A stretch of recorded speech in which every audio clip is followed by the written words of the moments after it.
Main Singh में गुड्डू सिंह एक मुलजिम थे, चर्चा कर रहे थे ना हमसे। तो गुड्डू सिंह वो थे कि जब ये इसको जेल में हमारी बुराई करने पे टिंटू सिंह और सुरेंद्र कालिया और कुछ लोग मिलकर इसको चप्पल से मार रहे थे, तब इसने कहा गुड्डू भाई आओ बताओ। तो गुड्डू सिंह भी उस समय हॉस्टल में रहते थे, वो भी जानते थे मुख्तार चालीसा किस तरीके से पढ़ता था, क्या करता था। गुड्डू सिंह ने हमेशा उन्हें इसको उसमें बचाने का काम किया था जेल के अंदर। और हम बताना चाहते हैं एक छोटी सी घटना। इसके गुरु थे बंस बहादुर सिंह, मैंने आपको बताया, उनका गाड़ी चलाता था।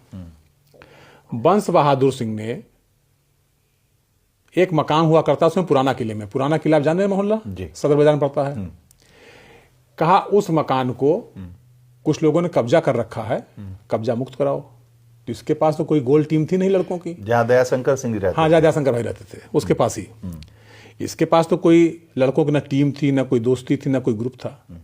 ये तो इन्हीं अपराधियों के साथ घूमता था, इन्हीं अपराधियों के साथ घूमता था। पीयूष ने इसका एडमिशन करा दिया था कि ये कायदे से रहे। ये हमारे पास आए, कह कैसा है कि हरशंकर तिवारी, वो हरशंकर तिवारी जो मकान था वो कब्जा किए हुए थे, कि हम हरशंकर तिवारी मकान कब्जा कर लिया है, छुड़वाना है। हम कहे चलो कोई बात नहीं है, क्योंकि छात्र राजनीति हम लोग उस समय थे, हुजूम हुआ करता था लोगों का। वहाँ पहुँचे, मकान से हम लोगों ने उसको कब्जा मुक्त कराया और वहाँ लोग भाग गए। मैंने हरशंकर तिवारी के मकान को कब्जा मुक्त करा दिया हमने। अच्छा, हाँ हाँ, हम लोग गए वहाँ पे, जितने उनके लोग थे सब भाग गए डर के। हरशंकर तिवारी जी के लोग? हाँ हाँ भाग गए। अच्छा, हाँ भाग गए। उस समय तूती बोलती थी? तूती बोलती थी। 1995 घटना है ये। हाँ। जो उस जमाने के लोग हैं, यूनिवर्सिटी में जो लोग मिलेंगे आप उनसे पूछ लीजिएगा। भाग गए। फिर 4 जिप्सी से आए, फिर कुछ ऐसे इंसिडेंट हुए, फिर भाग गए वो लोग। फिर उसके बाद एक हम लोगों के साथ लड़का था अभिषेक सिंह, जिसको मैंने बताया था, जिसको इन्होंने भेज दिया था इंजीनियर के यहाँ, हत्या हो गई थी इन्हीं की भेजने के बाद। उस पर कोई जवाब नहीं दे रहे हैं किसी मीडिया में कि इन्होंने भेज दिया, बेचारा मर गया। कोई बात नहीं। अभिषेक सिंह का उस समय फोन नंबर हुआ करता था 266-130। उस पर फोन आता है गाजीपुर जेल से, मुख्तार अंसारी बोल रहा हूं, धनंजय सिंह से बात करनी है, बात करा दो। मैसेज आया हॉस्टल, हॉस्टल से कूद के तुरंत फांद के गया जैसे किसी भगवान का संदेश आ गया है। वहां पहुंचा, मुख्तार ने इससे कहा कि उस मकान को छोड़ दो और जाके बाबा से माफी मांग लो। बाबा माने हरिशंकर तिवारी, माननीय हरिशंकर तिवारी जी। ये मेरे पास आया, कहा बाबा को आज चलना माफी मांगने के लिए, और ऐसे ऐसे मुख्तार भाई साहब का फोन आया है। तो हमने कहा भाई साहब तुम्हारे होंगे ना, मैं उनको जानूं ना पहचानूं, ना मेरा कोई संपर्क है उनसे। तुम्हारी दोस्ती, तुम्हारा संपर्क, तुम बात की हो, तुम जाओ, कहीं कहें आपको भी चलना पड़ेगा।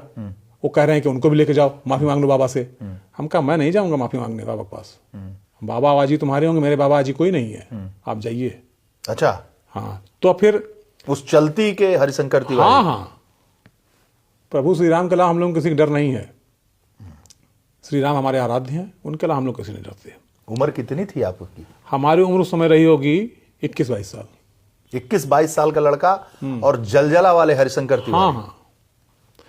तो लेकिन ये बंसी सिंह, पांचू सिंह और एक कमलेश प्रधान हुआ करते थे गाजीपुर के, पुराने बदमाश थे वो भी।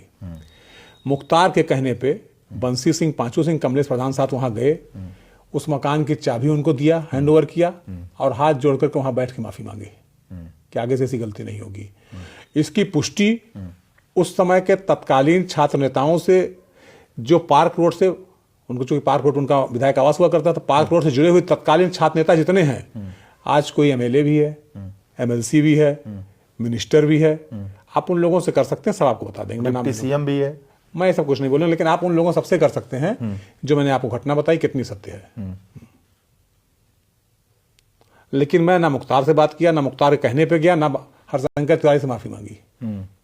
इन्होंने सारा काम किया और कहेंगे मुख्तार को चल आइए। तो आप देख लीजिए इनका चाल चरित्र चेहरा कैसा है, दोहरा है। आपसे मनमुटाव तब हुआ, इनका कहना है कि अरुण उपाध्याय को उन्होंने वचन दे दिया था कि मैं